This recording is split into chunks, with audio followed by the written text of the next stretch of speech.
As much as conspiracy theorists are frothing at the mouth to find a smoking gun in the many newly released JFK files, they may be disappointed and disoriented by details contained in some of the more obscure documents.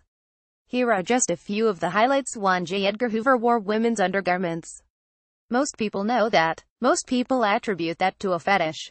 The fact, however, is that his hemorrhoids were so huge that women's oversized panties were the only thing that could cradle the burden of his nether regions.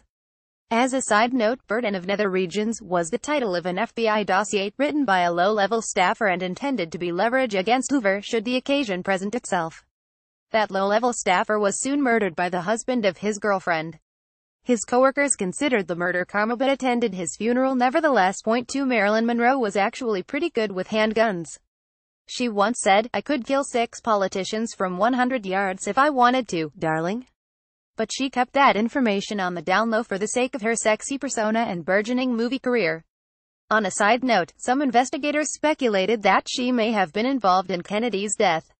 That speculation, however, was put to rest when they discovered that she had died several months earlier and that the odds of a dead Marilyn Monroe killing JFK were slim at best. 3. Fidel Castro never really got along well with his little brother Raul.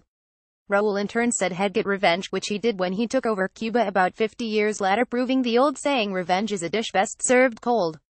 In a bizarre side note, Raul Castro is actually thankful to the U.S. government for trying to kill Fidel with a spiked cigar. Ever since that incident, Raul has lost the taste for cigars, cigarettes, or pipes. He now attributes his long, healthy life to freshly grown island vegetables and bicycle riding. 4. Lee Harvey Oswald was once found wetting himself in his second-grade class. While all his classmates laughed, Oswald cried out, "I'll get even with you all," in a way he did a few decades later. Back then, however, he plotted to throw urine-soaked editions of the New York Times at his tormentors. He hated the New York Times even then, citing its lack of funny cartoons. In a side note, Oswald's teacher changed him into a girl's dress, which was all she had available. Upon seeing him all dressed up, Oswald's classmates exploded in laughter despite the teacher's shushing. The trauma caused Oswald to peddle once again.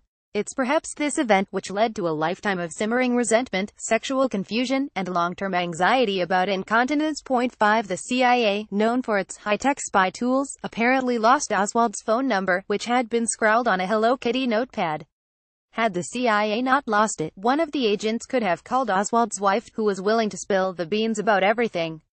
Apparently, she was fed up with Lee Harvey for leaving the toilet lid up.